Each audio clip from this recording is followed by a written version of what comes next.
Assalamualaikum warahmatullahi wabarakatuh. Selamat pagi teman-teman semua. Om Swastiastu, Namo Buddhaya, Salam Kebajikan, Rahayu.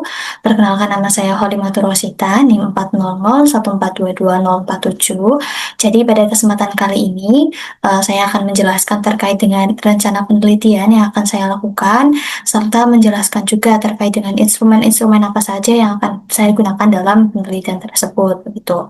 Jadi pembuatan video ini tujuannya adalah untuk memenuhi tugas proyek mata kuliah pengembangan instrumen pembelajaran seperti itu.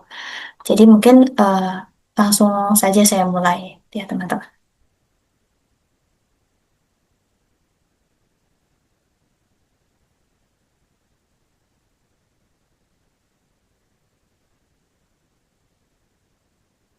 Oke teman-teman, mungkin langsung saja saya mulai terkait dengan rencana penelitian yang akan saya lakukan, dimulai dari judulnya terlebih dahulu. Jadi untuk judul penelitian yang akan saya lakukan itu adalah implementasi active learning dalam pembelajaran IPA, analisis persepsi dan korelasinya dengan capaian pemahaman IPA peserta didik, begitu. Nah, kemudian terkait dengan latar belakang, saya akan menjelaskan sedikit ya teman-teman, sekaligus menyinggung juga terkait dengan urgensi atau kepentingan dari penelitian yang akan saya lakukan begitu. Jadi, kenapa saya mengangkat topik tersebut itu karena memang permasalahannya itu terjadi di lapangan begitu teman-teman. Jadi, ketika saya melakukan observasi dan juga wawancara terhadap guru IPA di SMP Negeri 11 Semarang, di mana SMP Negeri 11 Semarang itu nantinya adalah tempat yang dirancanakan akan menjadi lokasi penelitian ini dilakukan gitu. Jadi ketika saya melakukan observasi ke sana dan melakukan wawancara dengan guru IPA di sana, ternyata pelaksanaan active learning di SMP Negeri 11 Semarang itu sudah dilakukan cukup lama gitu. Jadi ada beberapa juga instrumen pertanyaan yang saya tanyakan kepada guru, salah satunya dengan terkait dengan bagaimana respon siswa terhadap pembelajaran active learning dalam pembelajaran IPA gitu. Dan kemudian jawaban dari gurunya itu adalah respon siswa terhadap pembelajaran active learning dalam kegiatan pembelajaran IPA itu bermacam-macam teman-teman. Ternyata ada yang responnya positif dan siswa itu cenderung aktif dalam kegiatan pembelajaran di kelas.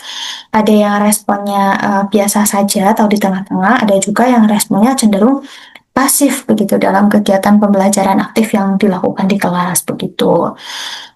Nah, dari penelitian yang saya lakukan ini, saya ingin mengetahui begitu apakah ada korelasi atau hubungan antara persepsi peserta didik terhadap active learning dengan pemahaman IPA-nya begitu.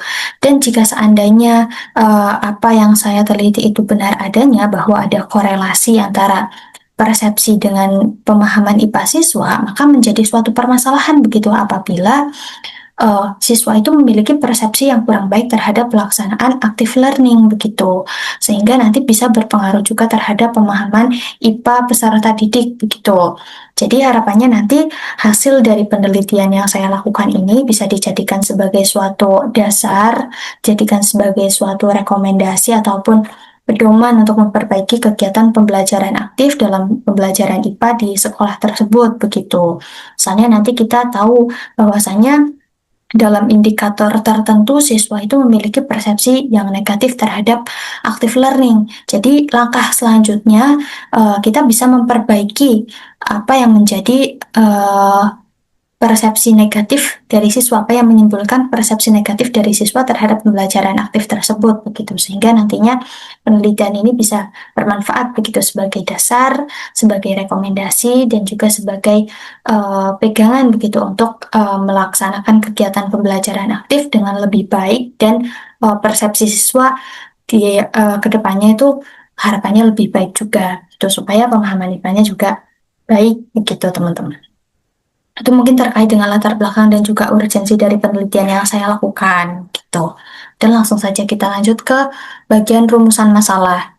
Jadi untuk rumusan masalah dalam penelitian yang akan saya lakukan itu ada dua. Rumusan masalah yang pertama itu adalah terkait dengan bagaimana distribusi tingkat persepsi peserta didik terhadap pembelajaran active learning dan bagaimana rata-rata pemahaman IPA pada masing-masing kategori persepsi tersebut. Nah, jadi untuk rumusan masalah yang pertama itu, saya nantinya akan mengukur bagaimana persepsi siswa terhadap active learning.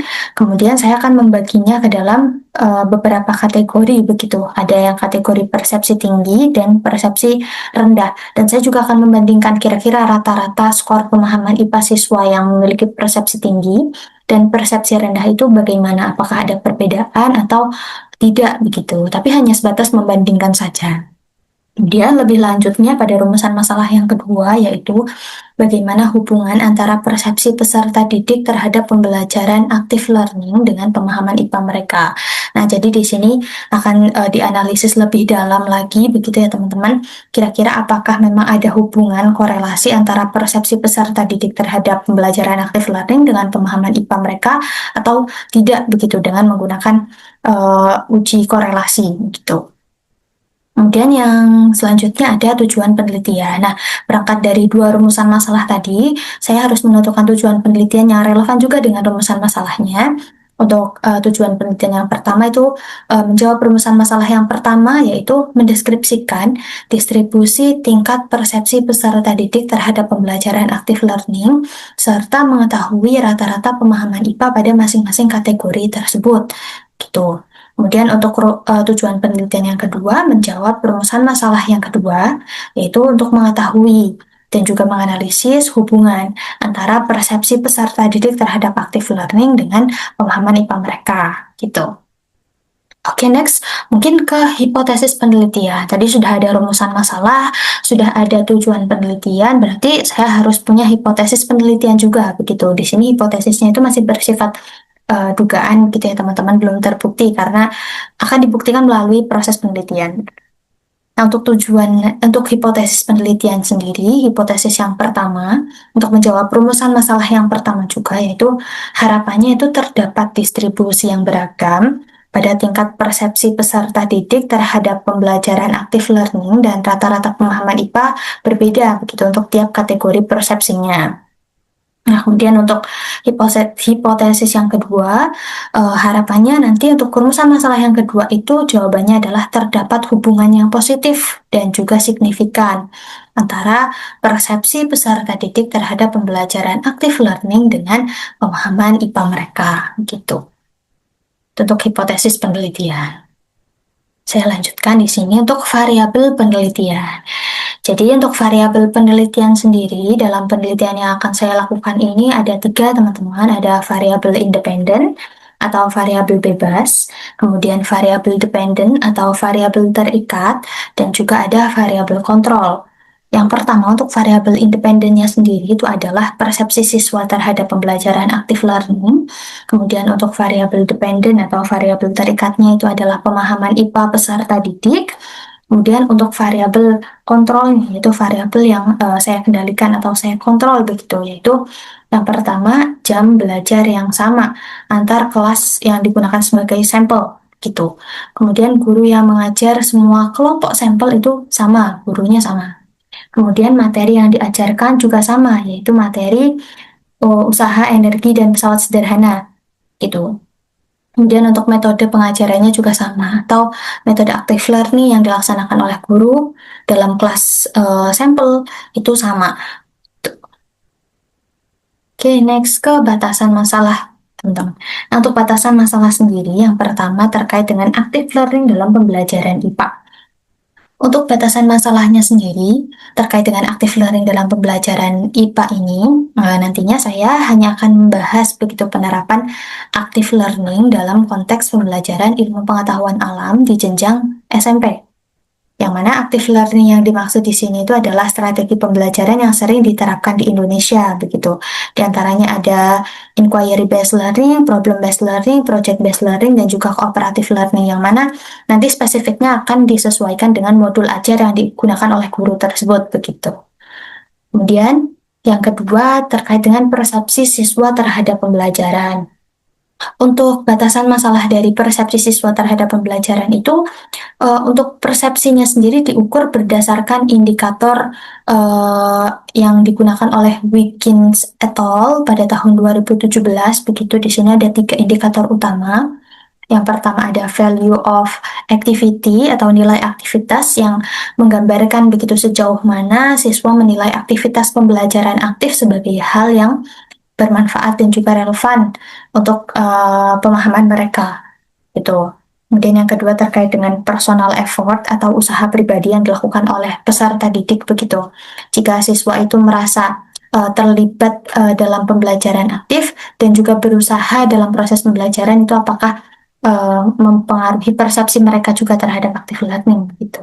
Dan yang ketiga ada instructor contribution atau kontribusi dari pengajar, di mana di sini batasannya itu terkait dengan bagaimana cara siswa memandang guru itu berperan dalam kegiatan active learning yang dilakukan di kelas gitu. Dan yang ketiga ada pemahaman IPA peserta didik. Nah, untuk pemahaman IPA peserta didik yang dimaksud di sini itu adalah hasil belajar ya teman-teman, yang terbatas pada aspek kognitif begitu. Untuk hasil pemahaman IPA sendiri di sini nanti akan diukur dengan menggunakan soal yang terintegrasi dengan taksonomi Bloom revisi yang ada C1 sampai dengan C6 gitu pada materi usaha, energi, dan pesawat sederhana. Oke, di sini ada definisi operasional untuk setiap variabelnya. Yang pertama untuk variabel bebasnya terkait dengan persepsi siswa terhadap active learning. Untuk definisi operasionalnya adalah bagaimana pandangan dan juga penilaian siswa terhadap penerapan metode active learning dalam kegiatan pembelajaran IPA yang nantinya itu diukur menggunakan angket yang menggunakan di dalamnya skala Likert begitu teman-teman. Nah, di sini indikatornya seperti yang sudah saya jelaskan sebelumnya, ada value of activity, personal effort, dan juga instructor contribution. Kemudian untuk definisi operasional, variabel yang kedua yaitu variabel terikatnya terkait dengan hasil belajar kognitif, di mana hasil belajar kognitif ini adalah tingkat pemahaman dan penguasaan konsep siswa terhadap materi IPA, khususnya pada materi usaha, energi, dan pesawat sederhana yang diukur melalui tes objektif dengan taksonomi Bloom gitu. Dimana untuk indikatornya sendiri di sini taksonomi Bloom ada C1 sampai dengan C6. C1 ada remembering atau mengingat, kemudian C2 ada memahami atau understanding, kemudian C3 ada menerapkan atau applying, kemudian C4 ada menganalisis atau analyzing, ya. Analyzing, kemudian yang kelima ada menilai atau evaluating, dan kemudian yang ke C6 itu ada mencipta atau creating begitu, yang mana nantinya pertanyaan-pertanyaan ini akan disusun berdasarkan kata kerja operasional gitu ya teman-teman, yang sudah kita ketahui sebelumnya gitu. Dan untuk variabel kontrol sendiri itu adalah faktor-faktor yang dikendalikan begitu untuk memastikan penelitian tidak dipengaruhi oleh variabel yang lain gitu. Seperti yang sudah saya jelaskan sebelumnya, ada jam belajar yang konsisten, guru yang sama, materi yang sama, dan juga penerapan model pembelajaran yang sama gitu. Baik, masuk ke kerangka berpikir. Dan untuk kerangka berpikir dari penelitian saya di sini adalah secara teori, secara literatur begitu, banyak penelitian yang menyebutkan bahwasanya persepsi yang positif itu mendorong keterlibatan aktif dan juga mungkin ini dapat berkontribusi terhadap pemahaman IPA dan juga hasil belajar yang lebih baik begitu. Sedangkan di faktanya persepsi siswa terhadap active learning itu tadi bermacam-macam. Ada yang positif atau aktif di kelas, ada yang biasa saja, ada juga yang cenderung pasif di kelas begitu. Jadi dari teori dan juga fakta yang ada itu dapat ditarik potensi teman-teman. Potensi jika persepsi positif, maka siswa itu akan lebih aktif dan termotivasi dalam kegiatan pembelajaran sehingga mungkin hasil belajarnya juga nanti akan baik begitu. Kemudian jika seandainya persepsi siswa negatif, maka siswa akan cenderung pasif di kelas dan kurang memahami materi karena tidak melakukan kegiatan pembelajaran aktif dengan maksimal, maka nanti kemungkinan besar hasil belajarnya juga bisa kurang baik begitu ya teman-teman. Nah, terkait dengan potensi ini, maka ditentukan solusi di sini melalui penelitian yang saya lakukan, diharapkan itu dapat menganalisis hubungan antara korelasi antara persepsi peserta didik dengan ke antara persepsi peserta didik terhadap active learning dengan pemahaman IPA mereka begitu. Kemudian diharapkan nantinya ada hasilnya begitu, di mana hasilnya yang diharapkan itu terdapat hubungan yang positif antara persepsi peserta didik terhadap active learning dengan pemahaman IPA mereka. Tuh. Baik, kemudian kita langsung masuk teman-teman ke pembahasan inti kita yaitu tentang instrumen penelitian. Jadi berkaitan dengan judul saya tadi, maka instrumen penelitian yang akan saya gunakan dalam penelitian nantinya itu ada 3 macam. Namun yang menjadi instrumen utama itu ada 2, yaitu instrumen non-test berupa angket untuk mengukur persepsi siswa terhadap active learning. Kemudian instrumen tes yang berupa tes pemahaman IPA begitu. Dan kemudian untuk instrumen tambahannya itu adalah lembar observasi begitu untuk memastikan kegiatan pembelajaran aktif di sana itu sesuai dengan kriteria begitu ya teman-teman. Baik, kita bahas sedikit dari yang pertama terkait dengan instrumen non-test, yaitu angket persepsi siswa terhadap penerapan active learning. Jadi, tujuan penggunaan angket ini adalah tadi untuk mengukur bagaimana kiranya persepsi siswa terhadap active learning dan juga kira-kira bagaimana kaitannya nanti dengan hasil belajarnya begitu. Jadi untuk angket sendiri di sini untuk mengetahui dulu kira-kira persepsi siswa terhadap active learning itu bagaimana begitu. Nah, terkait dengan bentuk angketnya atau kuesionernya itu nanti ini menggunakan skala Likert ya teman-teman, skala Likert 1 sampai dengan 5, di mana skor 1 itu sangat tidak setuju dan skor 5 itu sangat setuju. Gitu. Nah, untuk isinya sendiri itu tadi sudah disebutkan terdapat 3 indikator ya yang diukur untuk mengetahui persepsi siswa itu, yaitu dari indikator value of activity, indikator personal effort, dan juga indikator instructor contribution. Gitu. Nah, untuk kemudian instrumen yang kedua yang akan saya gunakan yaitu instrumen tes. Instrumen tes yang akan digunakan itu adalah tes pemahaman IPA. Nah, tujuannya itu untuk mengukur kira-kira hasil belajar siswa atau pemahaman IPA siswa terhadap materi IPA itu bagaimana begitu. Terutama di sini dalam materi energi, usaha, dan pesawat sederhana. Nanti bentuknya itu berupa tes objektif atau tes pilihan ganda begitu yang mencakup berbagai tingkat kognitif peserta didik yang menggunakan taksonomi Bloom gitu. Mulai dari C1 sampai dengan C6. Terutama ini juga akan menyesuaikan ya teman-teman, menyesuaikan dengan kira-kira nanti capaian pembelajaran dari materi tersebut apa, kemudian tujuan pembelajarannya apa, dan nanti juga akan disesuaikan dengan tingkat taksonomi Bloom dari soal yang akan digunakan untuk mengukur pemahaman IPA mereka gitu.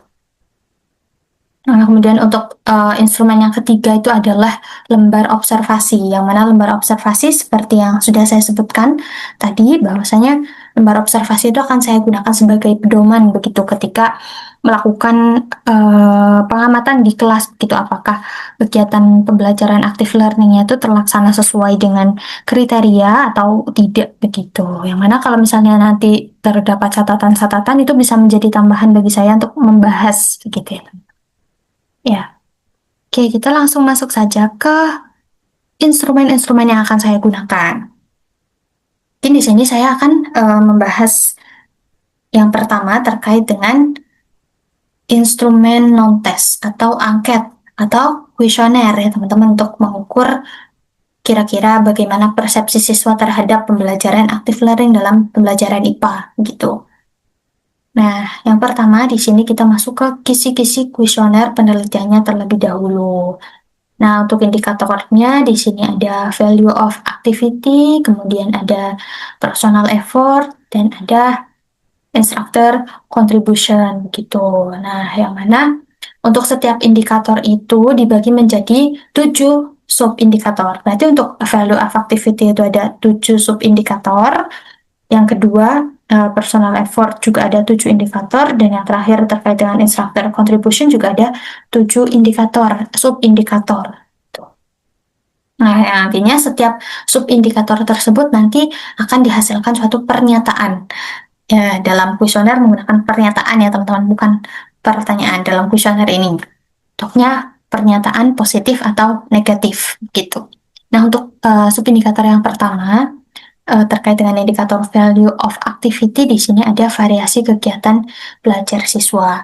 Yang mana pernyataannya itu adalah pernyataan yang positif yang berbunyi, saya merasa senang ketika karena kegiatan belajar IPA dilakukan dengan cara yang bervariasi dan menarik begitu.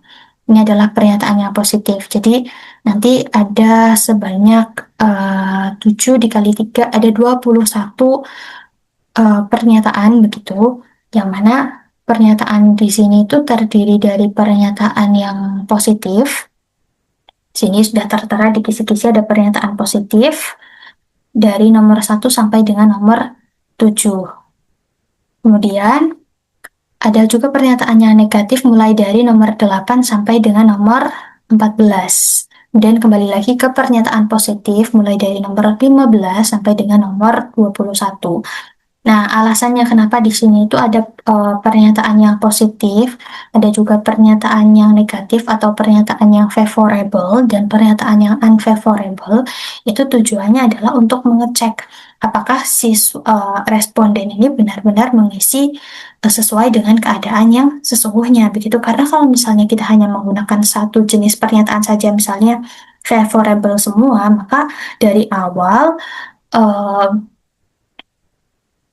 responden itu akan menduga bahwasanya peneliti itu ingin jawabannya semuanya setuju begitu. Padahal di sini peneliti itu ingin ada variasi jawaban dari responden begitu. Makanya di sini diselipkan juga pernyataan-pernyataan yang bersifat negatif atau unfavorable supaya untuk memastikan juga bahwasanya responden itu mengisi dengan sebenar-benarnya tergantung dari keadaan yang sebenarnya begitu. Untuk kisi-kisinya ada 21 pernyataan dan di sini ada lembar kuesioner penelitiannya nanti yang akan digunakan kalau misalnya pengambilan data itu dilakukan secara offline gitu. Sini ada nama, kelas, jenis kelamin atau data responden begitu, yang mana nantinya data responden itu tentunya akan dirahasiakan oleh peneliti gitu. Nah, di sini juga tertera terkait dengan keterangan ya. SS itu apa, kemudian S itu apa, R itu apa, KS apa, dan STS itu apa. Gitu. Nanti bisa diisi oleh ke responden dengan mencentang begitu. Mereka memilih memilih kriteria yang mana.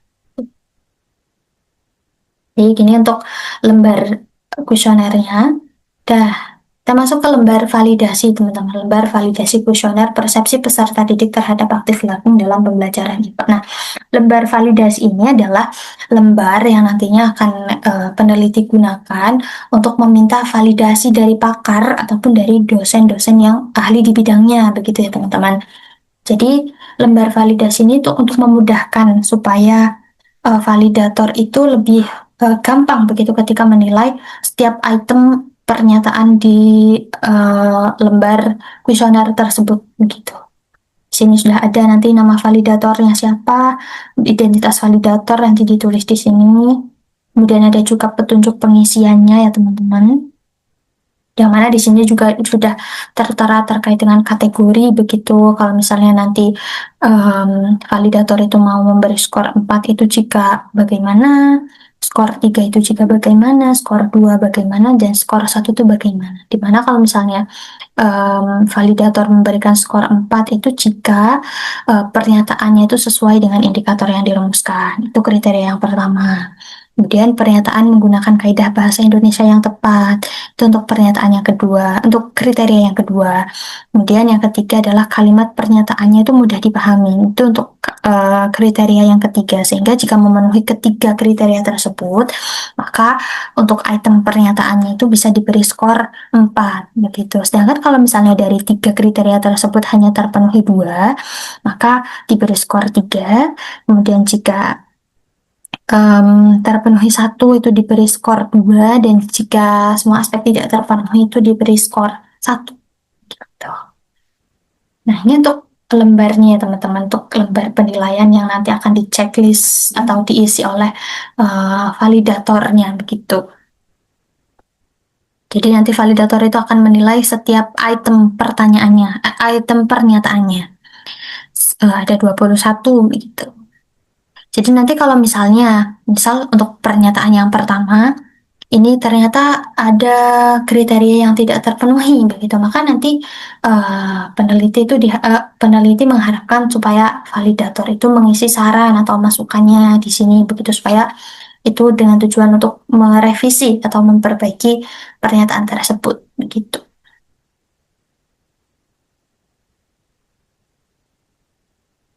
Ya, ada 21 ya teman-teman tadi. Nah, oke, untuk kesimpulannya nanti dari validator sendiri bisa mengisi ya kira-kira membulati atau checklist begitu, kira-kira mana apakah instrumen ini sudah valid dan tanpa revisi bisa langsung digunakan, atau valid digunakan tapi harus melalui proses revisi terlebih dahulu, atau mungkin justru tidak valid untuk digunakan gitu. Nah, tadi terkait tadi yang sebelumnya ini adalah tempat untuk mengisi dengan menggunakan skala ya teman-teman, atau sifatnya itu kuantitatif begitu, penilaian secara kuanti. Nah, sini juga ada penilaian terkait dengan butir pernyataan secara kualitatif begitu.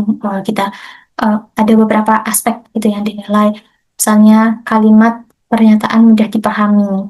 Untuk kalimat pernyataan yang mudah dipahami nanti um, validator itu bisa checklist juga di sini. Misalnya untuk pernyataan nomor satu itu kalimatnya kurang mudah untuk dipahami. Mungkin nanti di sini tidak diisi atau tidak di checklist begitu. Sehingga jadi bahan perbaikan juga untuk peneliti terkait dengan kualitatif dari butir pernyataannya. Gitu.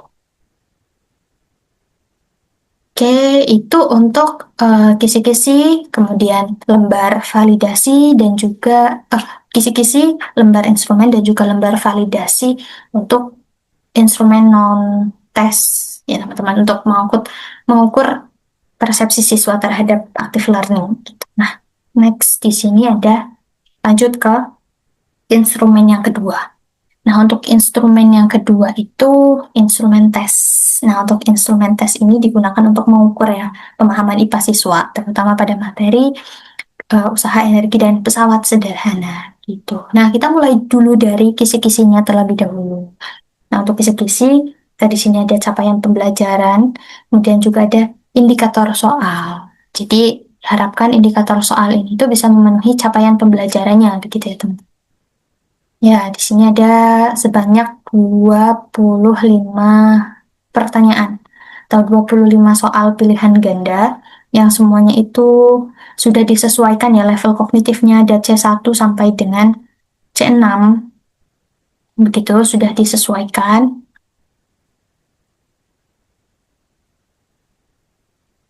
Seluruh jumlah soalnya itu di sini ada 25 soal, teman-teman. Tapi nanti yang digunakan itu hanya sekitar 20 soal. Kenapa? Kenapa kok dibuat 25 soal terlebih dahulu? Itu harapannya kalau misalnya nanti ada beberapa soal yang tidak valid, peneliti itu tidak perlu merevisi atau membuat soalnya dari awal begitu, tapi menggunakan soal-soal yang lain yang mungkin validitasnya itu lebih bagus gitu. Ya teman-teman, ada 25 soal. Kemudian ini adalah lembar validasinya. Nah, ini yang nanti akan diserahkan ke validator begitu ya, untuk menilai per item dan juga menilai per item secara kuantitatif dan juga menilai secara kualitatif juga, sama seperti instrumen non tes sebelumnya. Nah, untuk instrumen tes di sini ini ada lembar validasinya, nanti akan diserahkan juga ke validator begitu. Jadi nanti kalau misalnya validator memberi skor 4 itu berarti butir soalnya valid sesuai dengan indikator. Kemudian kalau misalnya skornya 3 itu valid dengan revisi. Kalau misalnya 2 itu valid tapi dengan banyak revisi, dan kalau misalnya 1 itu butir soalnya tidak valid karena tidak sesuai dengan indikator begitu. Nah, ini adalah lembar yang nanti bakal diisi oleh validatornya. Kira-kira validator itu bakal memberi skor berapa begitu. Misalnya untuk soal nomor satu itu diberi skor 3. Mungkin nanti akan ada masukan begitu dari validator itu sendiri. Begitu. Ini untuk lembar ya teman-teman, lembar penilaian secara kuantitatif yang akan diberikan oleh validator nantinya. Selain lembar kuantitatif ini juga ada lembar penilaian kualitatif.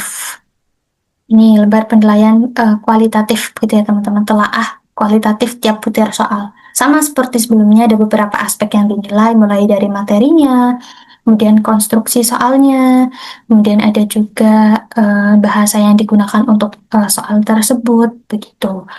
Jadi validator itu akan mengisi begitu dengan checklist kah atau tanda silang begitu di sini misalnya soal yang nomor satu itu soalnya sesuai dengan indikator mungkin nanti akan di checklist di sini gitu. Nah ini juga akan menjadi bahan begitu untuk merevisi soal-soal yang mungkin kurang valid gitu ya teman. Oke.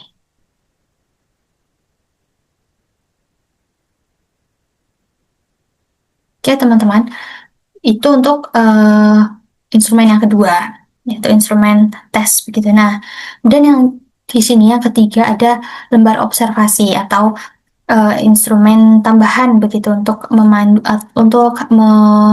membantu peneliti dalam melakukan penelitian begitu. Juga untuk sebagai bahan tambahan membahas begitu ya teman-teman.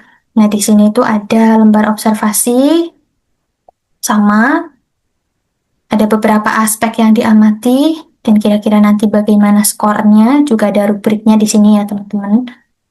Misalnya untuk yang pertama, siswa terlihat aktif berdiskusi atau berpendapat, menanggapi dan juga bertanya. Jadi untuk skor 4 itu jika lebih dari 4 siswa bertanya, menjawab atau mengemukakan pendapat secara lisan selama pembelajaran. Itu berarti nanti uh, peneliti akan centang di nomor 4 gitu ya. Untuk nomor 3, 2, dan 1, maaf, untuk 4 itu jika memenuhi keempat indikator ini. Jadi kalau misalnya lebih dari 4 siswa terlihat bertanya, itu skornya 4. Kemudian kalau misalnya 3 sampai 4 siswa, mungkin ini kurang tepat ya teman-teman. Mungkin 3 siswa terlihat bertanya, itu skornya 3. 2 siswa bertanya, menjawab, dan mengemukakan pendapat itu 2. Dan jika tidak ada sama sekali yang mengemukakan pendapat atau menjawab pertanyaan itu skornya 1. Begitu. Jadi mungkin ini akan saya revisi nanti.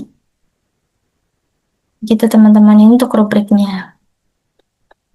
Oke, mungkin terkait dengan lembar observasi ini tidak dilakukan validasi secara detail begitu seperti tadi instrumen tes dan juga non tes. Kenapa? Karena ini sifatnya hanya membantu begitu, hanya membantu peneliti untuk memperkuat data, untuk memperkuat pembahasan begitu. Jadi mungkin nanti untuk validasinya itu hanya dilakukan kepada dosen pembimbing saja atau uh, dosen salah satu dosen saja begitu untuk memastikan bahwasanya itu sudah sesuai atau belum begitu.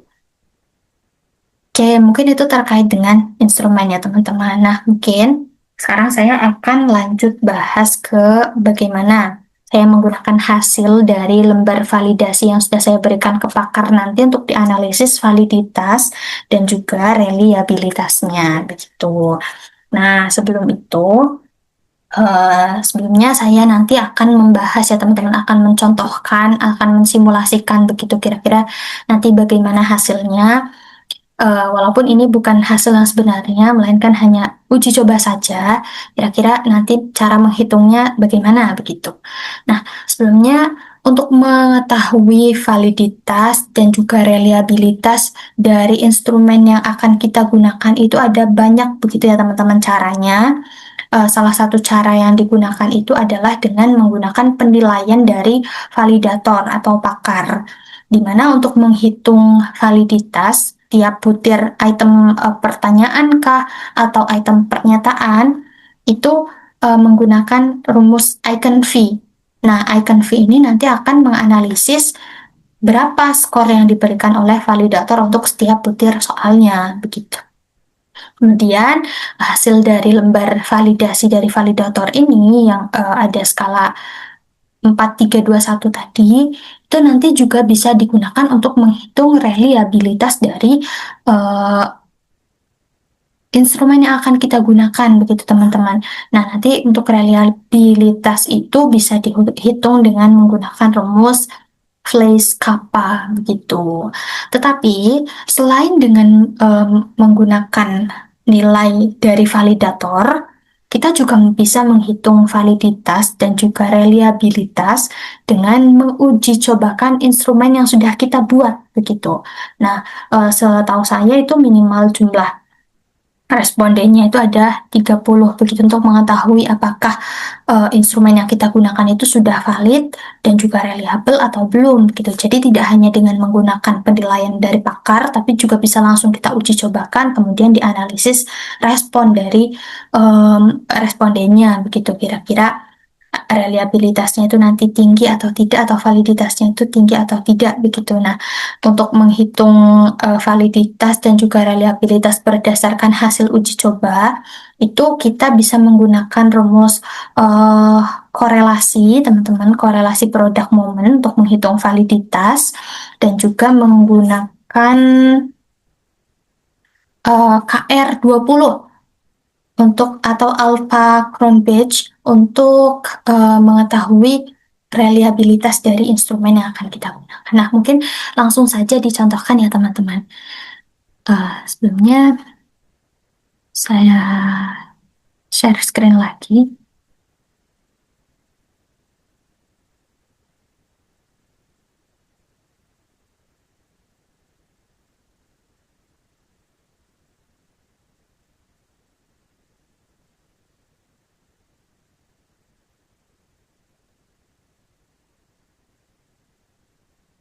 Nah, ini mungkin sudah terlihat ya teman-teman. Nah, kita akan bahas dulu terkait dengan perhitungan validitas dan juga reliabilitas yang berdasarkan dari skor penilaian para pakar, gitu, sebagai berdasarkan skor dari validator, gitu. Nah, yang pertama, kita akan menghitung terkait dengan validitas setiap butir item berdasarkan skor yang diberikan oleh validator. Nah, di sini ya, misalnya teman-teman, di sini ada 4 validator yang menilai lembar validitas kita, menilai lembar instrumen kita, gitu. Yang menilai instrumen kita tuh di sini ada 4 validator, misalnya ya. Nah, di sini tuh ada 25 item, berarti adalah instrumen tes atau instrumen tes pemahaman IPA tadi. Nah, untuk itemnya itu ada A1 sampai dengan A25, dan untuk validatornya itu ada 4. Ini adalah skor dari validator 1 untuk setiap itemnya. Ini adalah skor dari validator 2 untuk setiap itemnya. Kemudian ini adalah skor dari validator 3 untuk setiap itemnya. Dan ini adalah skor dari validator 4 untuk setiap item, gitu. Nah, di sini kita hitung ya teman-teman. Yang pertama itu kita hitung S1-nya terlebih dahulu. Nah, S1 di sini itu apa teman-teman? Kita bisa lihat di sini. S itu adalah skor yang ditetapkan setiap writer dikurangi skor terendah dalam kategori yang dipakai, atau dengan kata lain S sama dengan R min LO. Atau R-nya di sini adalah skor yang diberikan oleh validator, kemudian dikurangi dengan skor terendah yang bisa diberikan oleh validator. Nah, di sini untuk skalanya itu kan kita tetapkan 1 sampai dengan 4. Berarti untuk skor terendah yang bisa diberikan oleh validator atau nilai LO itu adalah 1. Berarti nanti untuk menghitung S1 ini kita bisa menggunakan rumus ya teman-teman. Kita bisa menggunakan rumus sebagai berikut, sama dengan kita pilih untuk skor dari validator 1, item nomor 1 itu adalah 4, dikurangi LO-nya itu adalah 1. Begitu. Dan langsung saja kita enter. Nah, Lanjut ke S yang kedua. Untuk S yang kedua juga sama. Kita menggunakan rumus sama dengan, kemudian skor dari validator 2 untuk item soal nomor 1. Itu adalah 4 dikurangi LO. LO-nya 1. Enter. Oke, kemudian untuk yang S yang ketiga, kita juga sama menggunakan rumus yang sama, sama dengan kemudian pilih skor dari validator 3 untuk item soal nomor 1 dikurangi LO 1. Enter. Oke, kemudian yang S4 juga sama. S, kemudian validator 4, min 1. Ini sudah kita hitung untuk S1 item nomor 1 itu 3, S2 item nomor 1 itu 3, S3 item nomor 1 2, S4 item nomor 1 itu 3. Nah, untuk mengetahui kira-kira S1, 2, 3, 4 untuk setiap item, untuk 25 item itu seberapa? Nah, kita tinggal drag aja tadi ya, ke bawah. Mulai dari S1 terlebih dahulu, kita tarik ke bawah. Oke, lanjut yang S2.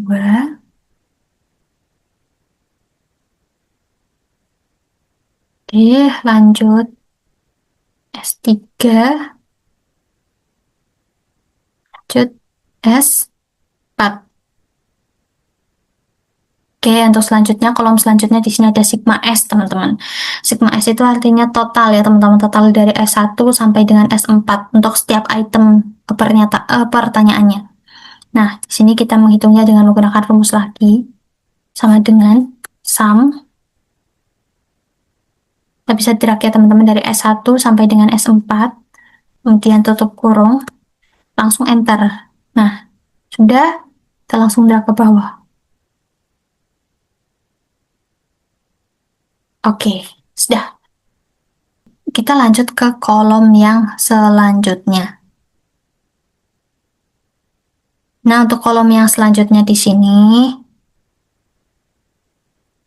kita bisa melihat ada rumus N, C, min 1. Nah, kita bisa lihat juga di sini, teman-teman. Untuk N itu adalah jumlah raternya. Jumlah rater di sini itu ada 4 orang, 4 validator, gitu. Kemudian, C itu adalah banyaknya kategori yang dipilih rater. Banyaknya kategorinya itu ada 4, dari 1 sampai 4, gitu ya. Ada 4, kemudian dikurangi 1. Tuh, untuk dikurangi 1 itu berarti C-nya itu kan 4. 4 dikurangi 1, langsung saja kita hitung. Kita hitung pakai rumus saja. Sama dengan N. Jumlah N-nya itu ada 4. Kemudian C-nya itu adalah banyak kategori yang dipilih oleh writer itu 4 dikurangi 1.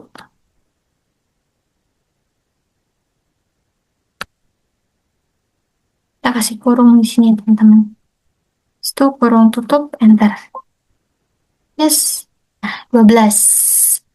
Berarti untuk nilai ini itu untuk semua item sama, 12 semua. Nah, gitu. Nah, next setelah ini kita akan menghitung CVI-nya. Nah, CVI itu rumusnya apa? CVI itu rumusnya nanti adalah sigma S dibagi ini. Jadi nanti kita akan membagi dari kolom ini dibagi kolom ini, gitu. Dan aja langsung saja kita langsung hitung ya dengan menggunakan rumus sama dengan. Kemudian kita pilih ini. Kemudian kita langsung bagi dengan ini. Enter. Ini langsung kita drag ke bawah. Oke, itu hasil untuk CVI-nya. Nah, di sini untuk kriteria itu ada terdiri dari validitas rendah, validitas sedang, dan juga validitas tinggi, begitu ya teman-teman. Kalau misalnya rendah itu nilai CVI-nya kurang dari 0,4, kemudian sedang itu di antara 0,4 sampai dengan 0,8, dan kalau misalnya validitas tinggi itu lebih dari 0,8. Nah, untuk memudahkan kita menganalisis setiap itemnya, di sini kita juga langsung pakai rumus aja untuk mengetahui kriterianya. Rumusnya itu sama dengan if, kemudian Ini CVI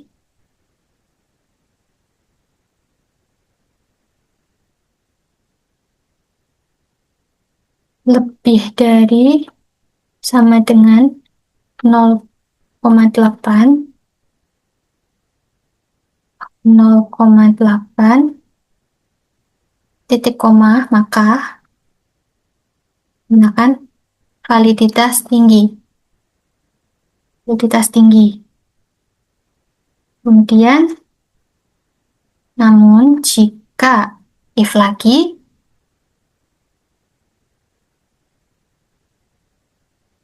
ini, maaf, kita pakai N. N,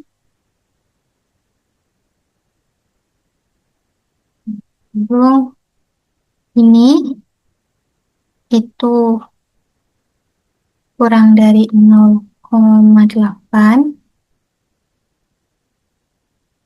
maka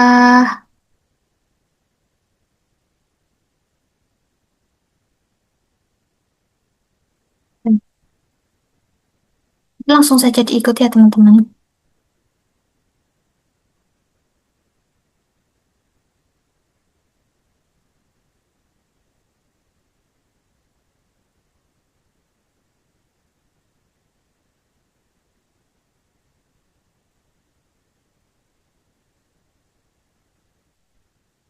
Validitas sedang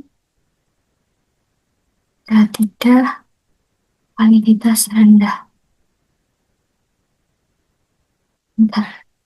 Nah, ini untuk item yang pertama itu validitasnya tinggi karena lebih dari 0,8. Kita langsung drag ke bawah.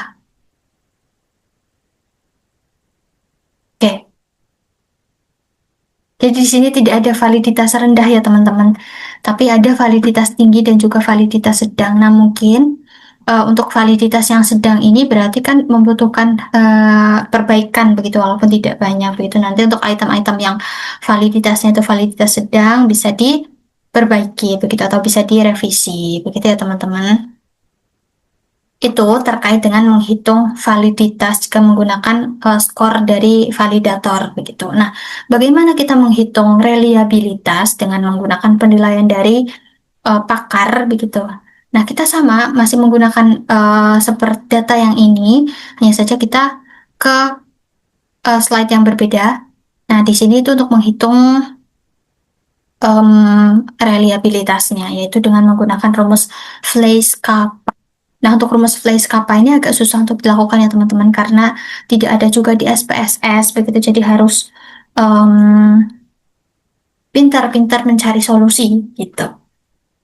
Nah, di sini kita langsung hitung saja ya teman-teman, tidak perlu lama-lama, kita langsung hitung. Kita menghitung dari F1-nya terlebih dahulu. Nah, perlu saya jelaskan terlebih dahulu, apa itu F1, F2, F3, dan F4. F1, F2, F3, dan F4 itu untuk menghitung kira-kira berapa jumlah uh, penilaian yang diberikan oleh validator. Jadi begini, misalnya F1. F1 itu untuk menghitung kira-kira rating yang diberikan atau skor yang diberikan oleh rater atau validator itu yang skornya 1 ada berapa begitu. Kemudian F2 kira-kira untuk item nomor 1 nih yang skornya 2 itu ada berapa gitu. Skornya 3 ada berapa, skornya 4 ada berapa gitu. Itu untuk menghitung ya teman-teman. Kita langsung saja hitung dengan menggunakan rumus countif. Kita drag dari sini sampai sini, kemudian titik koma 1, enter 0. Langsung kita hitung juga di sini dengan menggunakan rumus countif. Kita drag dari sini sampai sini, titik koma 2, enter. Oke, kita hitung lagi countif. Kita drag titik koma 3, enter. Ya 1 dan sama dengan countif.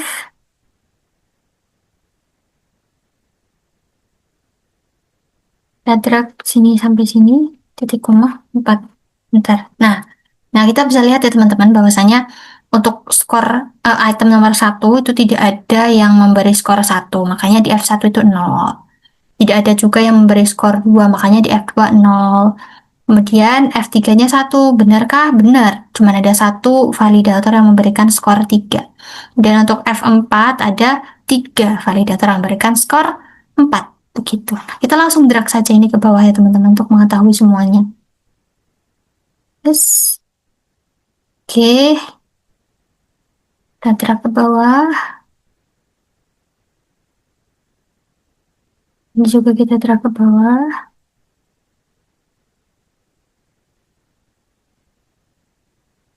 Coba kita drag ke bawah.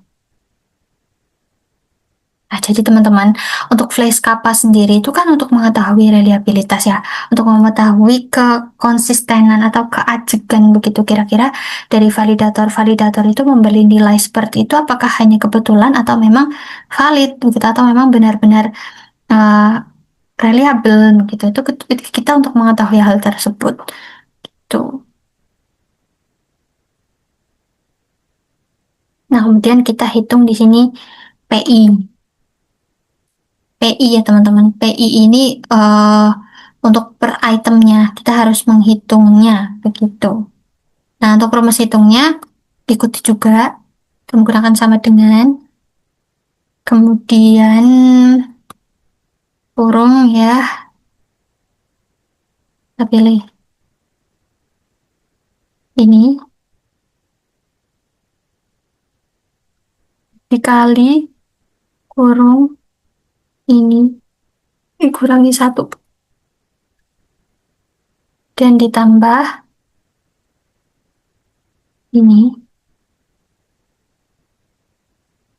dikali ini dikurangi 1 dan ditambah ini kali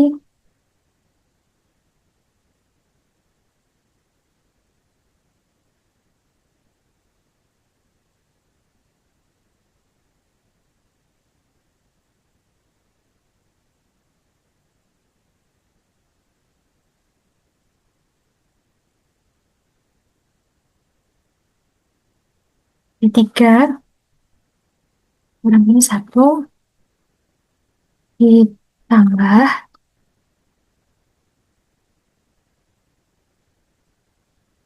K3 dikali 6 kurung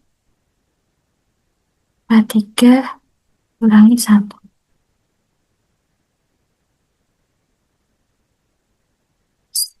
Salah, kurangi 1. Kemudian dibaginya itu adalah dibagi 12. Bentar. Nah, untuk skor PI-nya, kita langsung drag saja ke bawah, teman-teman. Oke. Ya, teman-teman. Oke, kita mungkin langsung aja hitung ke rata-rata dari si PI ini. Rata-rata P ya, nilai P. Itu sama dengan average.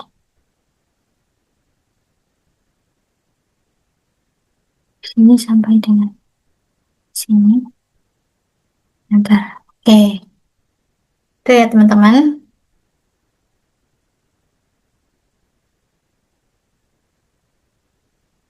Oh, nanti setelah ini saya akan menjelaskan apa itu PI, apa itu P, apa itu P kecil 1, P kecil 2, P kecil 3, P kecil 4, PE, dan juga K. Nanti akan saya jelaskan begitu. Oke, untuk menghitung PI1 itu kita juga menggunakan rumus sama. Ah, oke sama ya. Ini sampai sini. Nah, maaf salah. Kurang rumusnya. 7 dibagi jumlah itemnya itu ada 25 kali 4. 4 itu untuk skala maksimal yang bisa diberikan oleh validator. Tuh. Nah, untuk rumus-rumus P2, P3, dan juga P4 itu juga sama.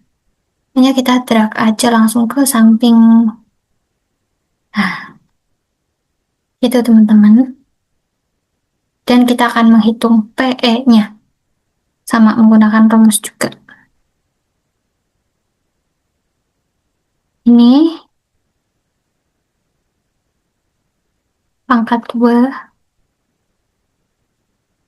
tambah ini pangkatkan 2 juga tambah ini pangkat 2 juga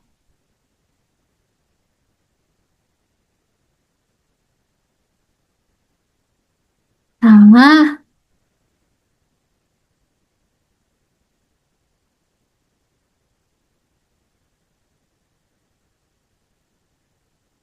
ini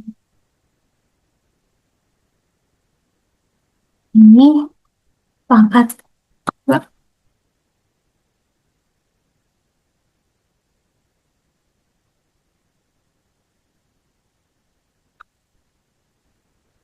Untuk nilai PE-nya.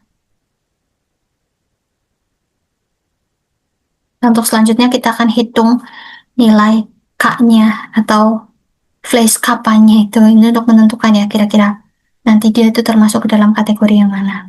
Nah, sebelum itu saya akan jelaskan dulu ya teman-teman terkait dengan apa itu PI, P, P1, P2, P3, dan juga P4 gitu, supaya lebih jelas. Oke teman-teman, jadi di sini untuk PI itu adalah tingkat kesepakatan antar penilai untuk menilai satu item. Begitu, misalnya ini PI untuk item satu itu berarti ya tingkat kesepakatan antar penilai untuk menilai item nomor satu begitu. Nah, kemudian seterusnya sampai dengan item ke nomor 25 begitu. Itu kemudian untuk nilai dari PE. PE itu apa? Gitu ya.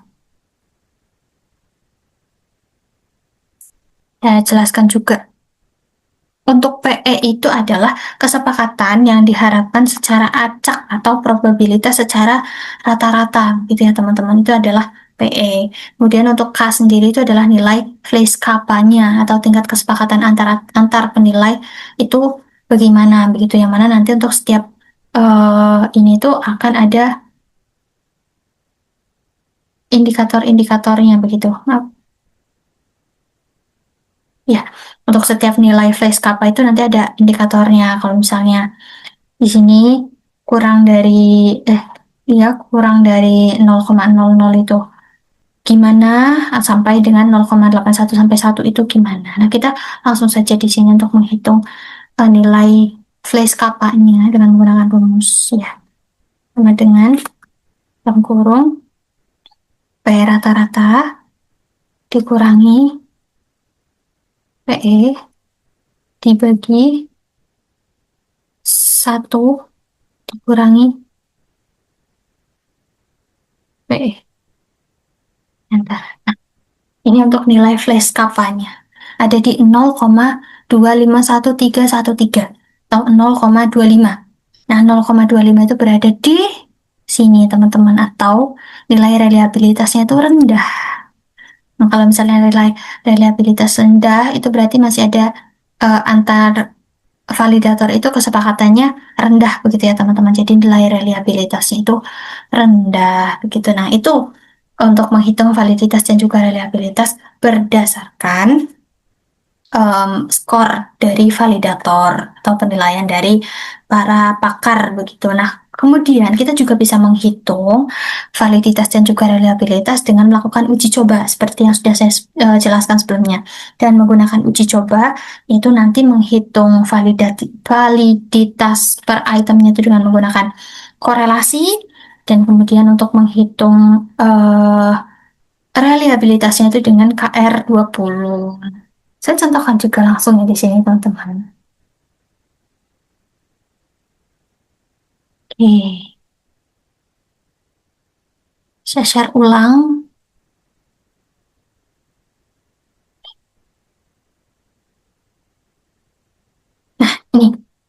Kita akan coba menghitung ya teman-teman, bagaimana kita menghitung validitas dan juga reliabilitas jika berdasarkan uji coba, tidak berdasarkan penilaian dari pakar. Gitu. Ini ada alternatif yang kedua untuk menghitung validitas dan juga reliabilitas.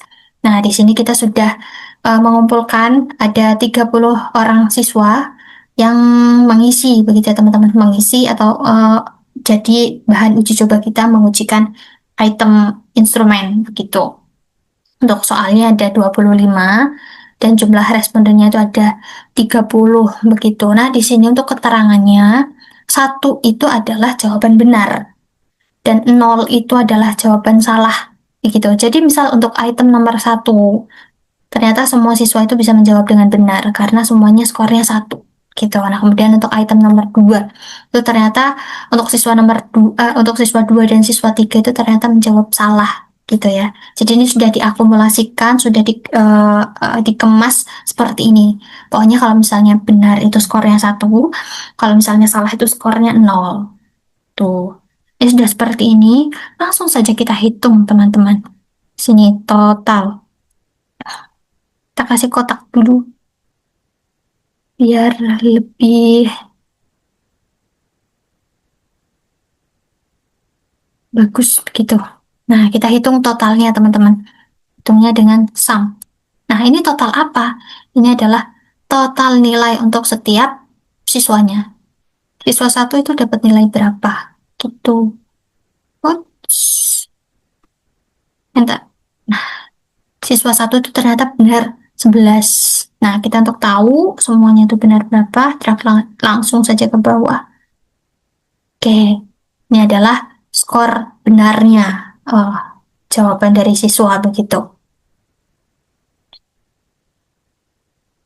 Oke, lanjut kita hitung korelasinya teman-teman. Untuk hitung korelasi,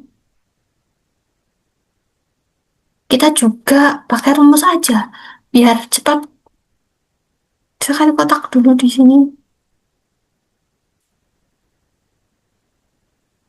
Kotak, kemudian kita lebarkan juga ya biar mempermudah begitu nanti penulisan ininya, hasilnya.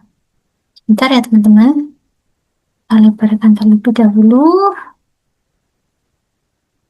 Oke, baik teman-teman, setelah kita menentukan ya tadi untuk total jumlah benar dari setiap siswanya itu berapa, dan di sini kita akan menghitung korelasinya. Nah, untuk menghitung korelasinya kita juga menggunakan rumus Excel saja. Korel, kita drag dari sini sampai dengan sini, kemudian titik koma, sini sampai dengan sini. Enter. Nah, tuh, dan di sini juga sama, kita menggunakan rumus yang sama.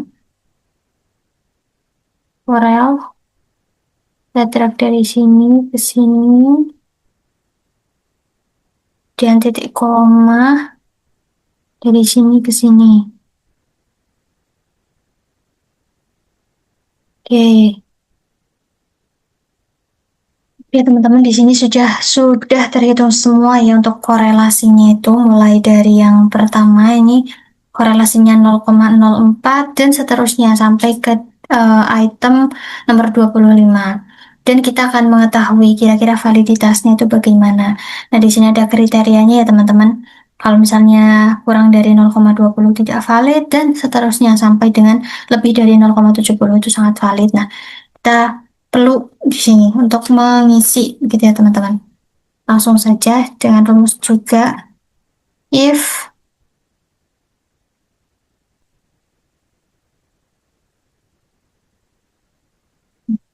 ini tidak valid, kita ke sana juga tidak valid.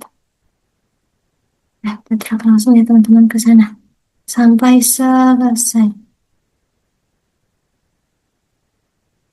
Oke, bisa terlihat ya di sini teman-teman, TV itu tidak valid, kemudian ini juga tidak valid, item nomor 3 juga tidak valid, dan yang valid itu hanya beberapa. Yang valid itu hanya di item nomor 9 dan juga item nomor 17. Ada juga item nomor 24. Nah, ini yang valid ya teman-teman. Untuk yang lainnya itu tidak valid. Nah, di sini untuk keterangan-keterangan yang tidak valid atau mungkin cukup valid itu nantinya bisa direvisi begitu atau diperbaiki begitu ya teman-teman. Ini jika menghitung validitas dengan menggunakan uji coba atau menguji cobakan instrumen dulu kepada responden, baru kita bisa menganalisis validitasnya. Nah, ya teman-teman, di sini kita akan menghitung reliabilitas berdasarkan hasil uji coba gitu, yaitu menggunakan KR20 gitu. Langsung saja ya teman-teman menghitungnya. Kita hitung dulu total-totalnya ya. Sama untuk setiap item. Siswa satu itu betul berapa? Dan seterusnya. Sampai dengan ke bawah. Oke, sudah. Dan kita hitung rata-ratanya. Rata-rata average. Average dari ini. Itu rata-ratanya. Nah, untuk variance total kita juga hitung ya langsung di sini, teman-teman. Variance total. Ini var P yang kita drag dari sini sampai sini. Nah, itu untuk variance totalnya. Nah, kemudian kita langsung saja di sini, teman-teman, menghitung P. Nilai P di sini kita hitung dengan menghitung rata-rata sama dengan average. P ini adalah rata-rata untuk ini skor benarnya ya. Untuk item 1 itu rata-ratanya bagaimana begitu. Dan item 2 dan seterusnya itu rata-ratanya gimana. Nah, sudah. Kita lanjut ke menghitung Q. Q itu rumus hitungnya adalah 1 dikurangi ini rata-rata. Sudah, kita drag samping saja. Oke.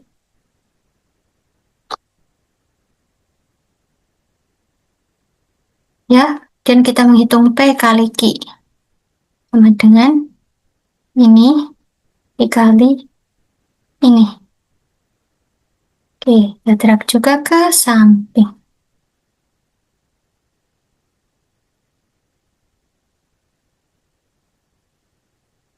Oke, sudah teman-teman. Kita sudah dapat skor ini ya. Nah, sekarang kita pengen tahu kira-kira K itu berapa? K itu adalah jumlah itemnya.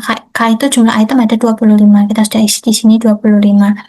Sini untuk sigma P kali Q kita menjumlahkan ini ya teman-teman. Pakai sum. Kita drag sini sampai sini. Bentar. Nah, ini adalah nilai dari sigma P-nya. Dan untuk KR20-nya, di sini kita menggunakan rumus ya teman-teman. Untuk KR20 itu rumusnya kita bisa lihat di sini. C38 itu mana? C38 itu K dibagi K-1, kemudian dikali 1 min C39. C39 itu ini sigma P Q dibagi variance total. Hasilnya KR20-nya adalah minus 0,30. Artinya di bawah 0,50 atau reliabilitasnya itu rendah. Begitu teman-teman. Itu untuk menghitung ya validitas, reliabilitas mulai dari tadi dengan menggunakan skor dari validator, yaitu menghitung validitasnya dengan icon V dan reliabilitasnya dengan flash kappa. Kemudian jika dilakukan uji coba kepada responden, itu kita bisa menghitung validitasnya dengan korelasi produk momen, dan reliabilitasnya dengan KR20. Nah, kurang lebih begitu teman-teman terkait penjelasan terkait dengan penelitian yang akan saya lakukan, kemudian instrumen-instrumen saja yang apa saja yang akan digunakan dan terkait dengan perhitungan validitas dan juga reliabilitas. Mungkin cukup itu yang bisa saya sampaikan. Saya akhiri. Terima kasih banyak. Wassalamualaikum warahmatullahi wabarakatuh.